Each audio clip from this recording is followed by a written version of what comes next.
Okay, so if you hear any sounds of animals, that is because we are here at the Anhoff Animal Sanctuary as promised, and we're going to introduce you to some of the animals, but first we're going to introduce you to Kurt Andernock, who is the founder of the Animal Sanctuary here. And Kurt, tell us a little bit about the sanctuary. How long have you had it? How many animals you have?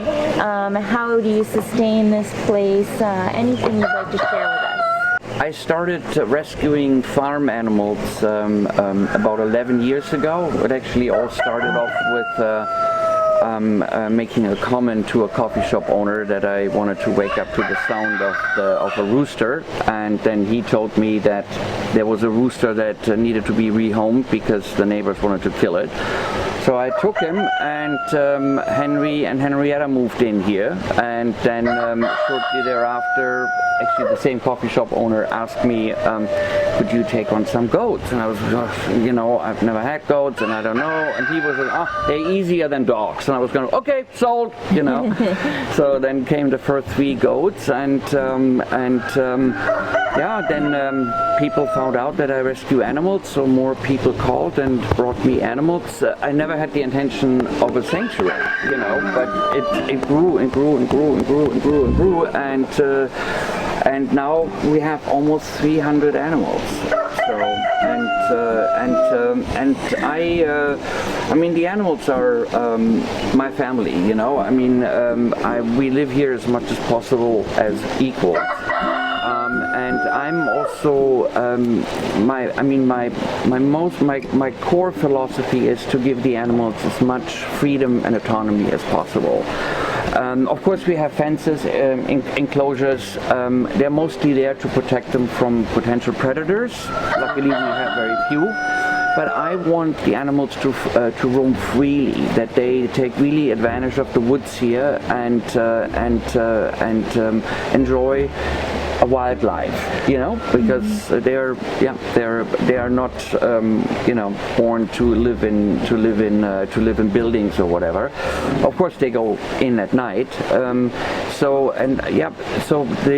If the animals are fenced in, then it's only to their own protection. But as much as possible, they roam around freely.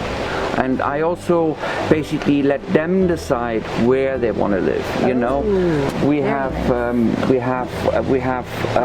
several buildings where they can live, and then they can figure it out for themselves. And therefore we have practically no problems among the animals here. I mean, of course, there's always the bar brawl, you know, but they all live together in harmony. So we have around 60 roosters and no fighting.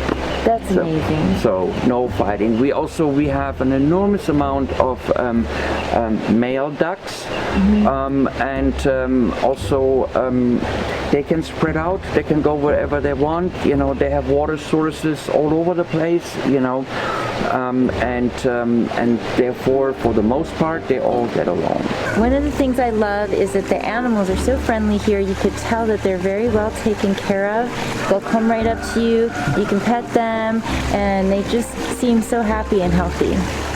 Like here, this is Turkey land, although now mostly populated by ducks and roosters, and we have our 3 donkeys. Mirko is just kind of trying to open the gate here. And donkeys are also very good for predator protection. Oh, excellent. They keep the predators away. They do. Yeah, they do. And with their noise, their when they hear predators, then they start going off, and I can hear their braille sometimes in the middle of the night, over there, I will show you later, we have the alpacas, and alpacas are also very good for predator prevention. Oh, okay. So we are 1 mile deep in the woods. I mean, this is, if you will, coyote, raccoon, bear territory, you know, foxes. It is amazing. We have practically no problems with predators. So we have over 100 ducks and 60 roosters, you know, and probably 30 hens, you know. So that's a lot of birds, and then plus we have all the turkeys, you know. So and they're safe. Oh, wonderful. So how do you sustain the sanctuary here? It must, I know you have to get food for all the animals, and it's so much work to take care of them all. What are you doing to sustain it, and how can the community around here help you? So basically, you know, I support the sanctuary through fundraising, and also through visitors and who wanna donate. So the thing is that we're chronically underfunded and understaffed, and therefore.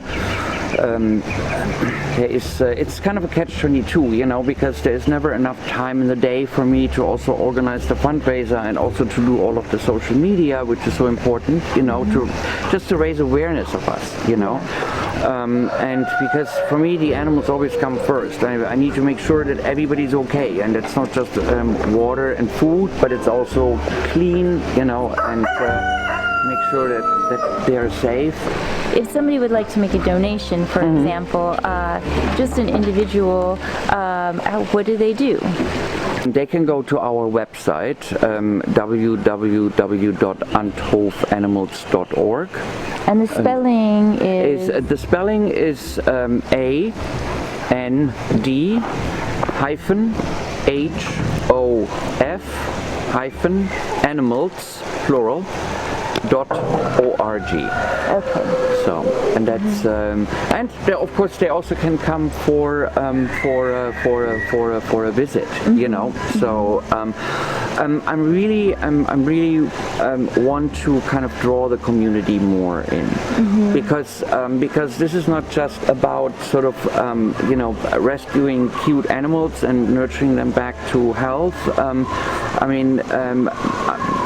We also sort of want to educate about food choices, and also we want to educate about what the food industry does with animals, and because a lot of people are not even really aware of it. Thank you so much, Kurt. It's so wonderful to learn more about the Andhof Animal Sanctuary. You can look it up.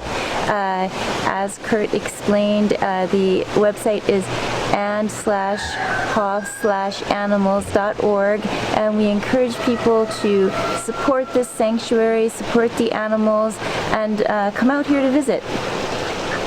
Well, thank you so much, Ryder, for coming out here. I know it's not that easy. And of course also thank you, Club Helsinki Virtual Open Mic.